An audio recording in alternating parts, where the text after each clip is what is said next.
today, man, we're gonna talk reality TV versus scripted shows. Okay. Simbo, what do you mean by that? But everything is Hold reality. on. What do you mean by that, Right. Simbo? Okay. Don't step on my monologue, My bad. bro. I'm getting You know off what I'm your saying? toes, baby. Go You ahead. know how you look at late night TV or whatever, they have a monologue. I'm in my monologue. I'm in my Okay. bag right now. Chill out. Okay. So let me start over. Reality versus, scripted. So Simbo, what do you mean by that? That's What what you do were you supposed to mean say. by that, Simbo? Okay, yeah, there you go. Who Thank you. raised you? Yeah, all that. Look, this is what I mean. Yeah. Reality TV changed our society in, a whole lot of ways versus the Cosby Show and Good Times. It's a real difference in that. Big difference. What you think about that? It's a huge difference in reality TV because the TV shows we watched growing up. Yeah. Cosby Show, Different World. Right. What are Good Times. Good Times. Even the Jeffersons. Even the Jeffersons. Even in we working on Us today. Yeah. But even All in the Family. Yeah. You know what I'm saying? And Even though All in the Family, people might look at it as a racist show, but it still was a family show. Right. It might not have been a family show for us, right, but it still was a family show for somebody. Well, let me, give my credit to what inspired this. I talked to my family a lot.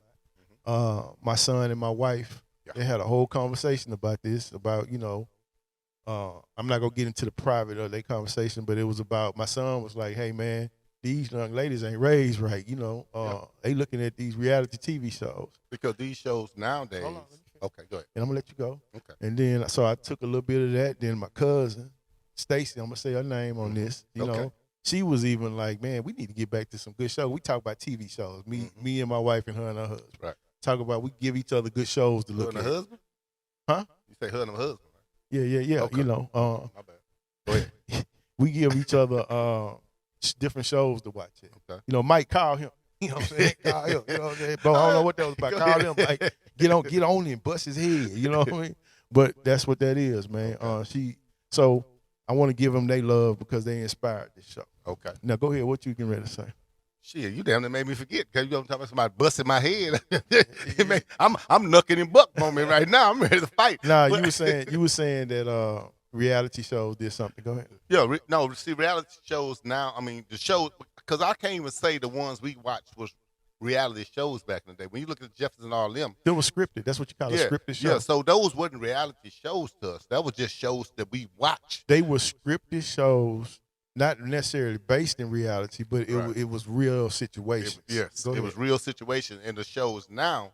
If it's not controversy in these shows now, it don't sell, and you're not gonna be on the show long enough if you don't have some kind of drama or some kind of fighting or something going on. So those are very controversial. The scripted shows is a reality of what we actually going through in life. Well, let me give the people what you're right. That's the Ebonics version. Yeah. You know what I'm saying? Let me clean it up a little bit. Well, give us the Queen language version. Scripted shows often present, versions of families and communities that deal with complex issues. You know what I'm saying? Like the Cosby Show. Okay. For example.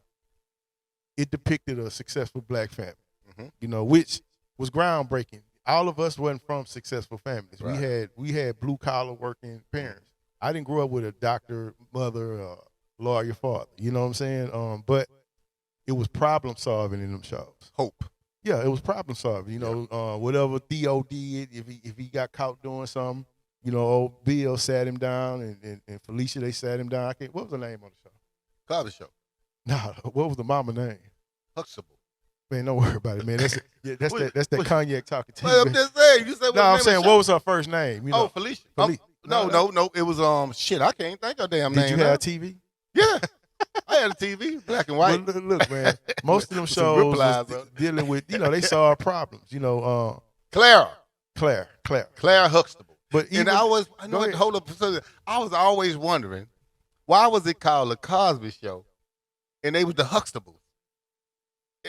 It always baffled me. It was called the Cosby Show, but they were the Huxtables. But go back. Hey man, look, if y'all ever want to get toe up from the floor up, man, get some of this blank shit. You ain't never thought that? Why was it called the Cosby Show, but they was the Huxtables? I don't know. It man. threw me for a little bit. I just thought about that too. Yeah, that's good. That's a good trivia question, man. I don't have the answer to that, but we're gonna get back to that. Go ahead. So even though, again, a lot of black families didn't grow up with professional parents like that. No. It inspired us to be like that. That was far-fetched. You know, reality TV, like you say, it ain't for the drama. You know, in reality shows, you know, you might have a lot of different people, diverse backgrounds, lifestyles. You know, but you know, the reality of it though is manipulated. Even though it's not scripted, they create things, you know, to make it the drama so they can sell. Right. You know, that makes sense. But when I grew up, I could relate more to a good time because that's the times I grew up in. I couldn't relate to the hustle, even though I watched them and admired. It's not about relating though. Mm-hmm. You related because they was black, right? And it inspired you. Mm-hmm. You know, like I just said, you didn't grow up with a doctor mother or a lawyer father, but you looked at it like, man, you know, even the Hillman, whatever the name of the show was, Different World. Yeah, you wanted to go to college. Yeah. At least it made me want to go to school, you know, more. You know, I was already on that track, but it made me want to be a college student. Okay. You know, you look at it today, Real Housewives. Like I talked to your daughter. Mm-hmm. We asked her what was her favorite TV show. She said Baddies. Yeah. My son say the same thing. Not that it was his favorite show. He was saying that most of the young females, that's what they're raised up on. Yeah. So that show you how shallow, because Baddies in particular mostly mean how you look. Yeah. How your body, because if you think of baddies, are you gonna have a plethora of women on there who's all shapes and sizes? Right. Because that make a woman who feel like that she's not a particular shape or a particular look, that you're not a baddie. The difference is this. You're right. The difference is this. Those shows, Good Times, it showed Thelma, the mother. They was playing their roles. You know, you inspired to be. Thelma was fine, but she was wholesome fine. You understand what I'm saying? And Flo had an afro. Yeah, but what I'm saying is, you didn't, as a man, you didn't really, you knew they was fine, but you didn't objectify. Right. You know what I'm saying? I've never undressed Thelma. Mm-hmm. You know what I'm saying? But you look at these new shows, the Kardashians, or whatever. You know what I'm saying? These young ladies, they want to be like that. Yeah, and less clothes mean more shows and more hoes. That's all it means. Because the less clothes you wear and the more you fight and acting a damn fool, that means you're going to be extended to the next season. You know what? And it's funny because we're going through some political times right now. Mm-hmm. How's the Real Housewives going to help us? It ain't. But when you looked at Good Times, you know, it was always something that was like educational. Mm-hmm. For example, Good Times tackle poverty, right, discrimination, but it was a funny show. So even though it was tackling these serious issues, it was some comedy in it. You know what I'm saying? And it offered us hope. Mm-hmm. That makes sense? Yeah. Now, what kind of hope are you getting from these reality shows? Even the Jeffersons, even though they was on the top floor, it's still related to the Good Times time because it's still all intertwined. It just didn't show the fact that you moving on up. It showed the struggle kind of in between too. So I understand. So Good Times, the Jeffersons, A Different World, all those are shows that I could relate to. But all this here, Baddies and Atlanta Housewives and Basketball Wives, all this here stuff, it's no substance behind it. But it's the same. It thrives on drama, competition. Yes, it do. Personal conflict. Mm-hmm. You know, them franchises are built on that. And it make you wonder why are our kids like this today? Yeah, it normalizes aggressive behavior, backstabbing, material wealth, when it ain't even like that. Like I asked you a question a long time ago. You was like, why they call the show Housewives when none of them married? You know what I'm saying? It's crazy. Ain't none of them married. I ain't gonna even say former hoes because some of them was current hoes. They weren't even former hoes. They still currently living into their hoism. Yeah. Yeah. And another thing too, on these scripted shows, you know, them was real actors. Mm-hmm. Like they studied. You know what I'm saying? They had a craft. They deserve to be there. You know, these reality shows, man, these microwaves. Yeah. We all famous. Yeah. We all famous. You know what I'm saying? It's the micro celebrities. But it's all about who gonna bring the most drama to the show, who gonna bring the most eyes to the show. Because I remember the Nenes and the New Yorks and all them that come on these shows. As long as you bring in controversy, nobody knew who none of these people were. You know, until you go in there and act a fool. Because like I said, when We Are Famous, we can easily do some buffoonery shit and goddamn become famous. But that ain't what we about. Yeah, because these instant celebrities, man, it's out of control. They got to be lasting. These influencers. Yeah. All they do is monetize, they personalize and promote, you know, consumerism, the stuff they can't even afford. How many people can go afford a Birkin? Shit, nobody. You know, all the people that idolize them, they can't go afford a Birkin.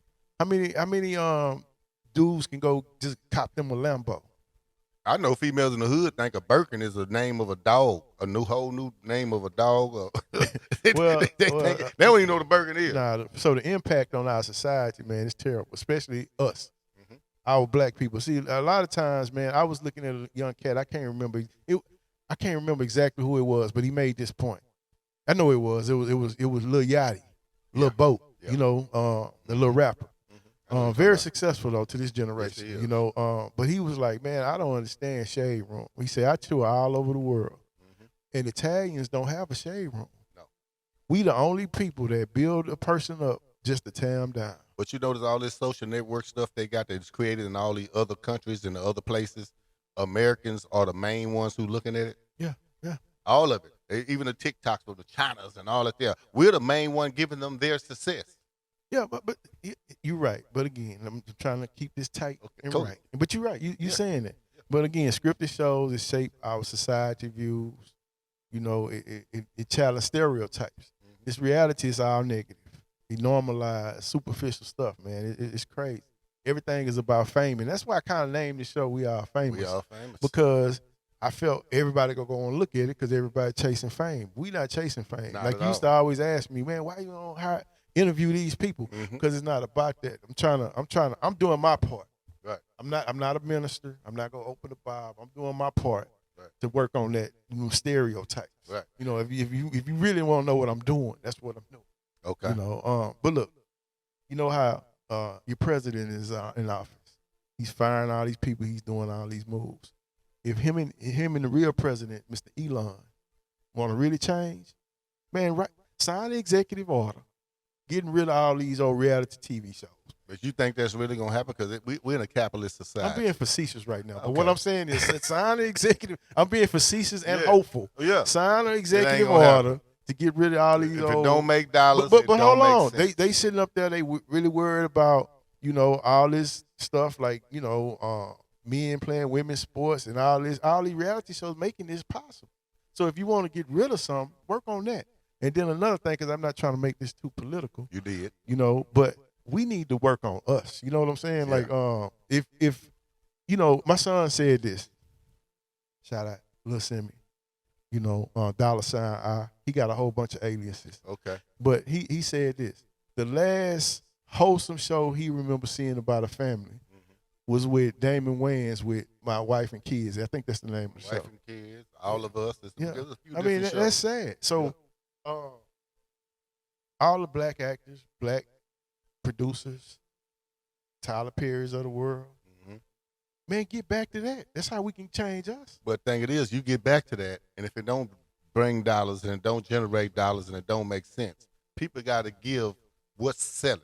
And like I say, with the with what you came up, we all famous. Everybody want to be famous, and right now, in order to be famous, you got to damn near sell your soul to be famous. And anybody willing to sell their soul right now, a lot of people willing to sell their soul to be famous. And it don't matter what the consequences is, what's down the line, what's the stereotypes gonna be in your life. Everybody wants to be famous, and that's what it boils down to. And to end this, man, I'm gonna be real honest. I feel bad for my son, man. I really do. Feel bad for our children. Yeah, but I'm making it personal. I'm making it personal right now. I feel bad for him because, man, if I knew he thought like that, but to hear him voice that's sad. You know what I'm saying? And so sometimes these people thinking they raising if you raising a daughter, and what you inspired to be was a real housewife. Man, you just ruined that child, man. But just think about it. Your kids come from a dual parent household. Just think of the ones that coming from a single parent household and mothers trying to raise sons and daughters. What you think they chances are in this world with what they see on TV? Well, what that parent need to do, and hopefully this show go viral and it pass around, man, stop your kids from watching reality TV. Limit their social media. How can you do that when everything's at your fingertips? Be a parent. You can be a parent all you want to, but things at your fingertips, even inside your household. Once you go outside your household, a parent can only be a parent so long. You could be a parent, hey man, but you still got. Let me say this: if you come over my house and you get on the internet and you hit PO, you're not gonna get Pornhub. Right. Because it was blocked here a long time ago. So, because I know little boys, they go get this. If you come over here and you hit PO, you're gonna have to go and type in the RN because Carl is a freak. You know what I'm saying? It ain't just gonna come up. Now, I bet if I go over your house and type PO with Pornhub, porn this, porn, I'm just messing with you. The only reason you can't do that now because Pornhub been canceled. But see, you know. But my point is, man, yeah, you couldn't even order a po' boy at my house. My point is this, man. Listen, I grew up in a 2-parent household during the crack era. You know what I'm saying? My parents still had to parent me through that. So you mean to tell me social media is more powerful than growing up where we grew up, ducking and dodging that? But you didn't have it back then. We didn't have all this they got now. Everything at your fingertips. Hey, man, listen, my daddy didn't have a cell phone. He didn't have Google Maps. But every time I turned the corner, he was more invested in his child. It's almost like he was my Secret Service. I couldn't get away with nothing. You know, he had a community of people. He would come home, he like, man, what you do today? And I had to think about it. Like, if I lie to this dude right now, Miss Yet, I already know who came in and out the house. So when he asked me who been over here today, I had to be honest because he already had eyes on me. You got to put eyes on him if you want to really control it. I'm not going to let you sit up here and have a cop-out. They got these, they got that. Man, you just got to be a parent, man. You still got to be a parent. Take the phone. Look at the phone. But the community of people around you right now, if you look at the community of people around you right now, what's the ages of the community of people around you Hey, man, let me say this. You probably the oldest one in between both of your houses right now. Let me say this. I called you on the way over here. I say, put your daughter on the phone. Yep. You was apprehensive. No, I wasn't. Yes, you was. You was like, what do you want with her? I know you asked yourself that. Because I didn't give you no, I need to ask you this. And you was kind of apprehensive. You know what I'm saying? And then when you got on the phone, you took a deep breath. You relaxed because I was like, I just have one little question for you. Me and your pops doing some research. And, you relaxed because you didn't know what I was getting ready to ask. Because of the times we live in, I could have asked her anything. Well, not anything, respectfully. Yeah. But you was like, because most of the times, I wouldn't put you on, you wouldn't put any man on the phone with your daughter without asking, man, what you need to ask her first.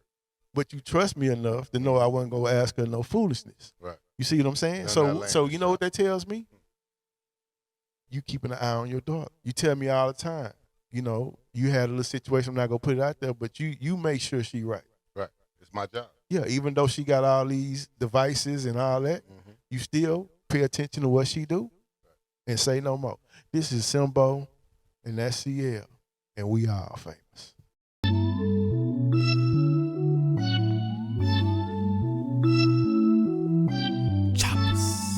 Acer, no chaser.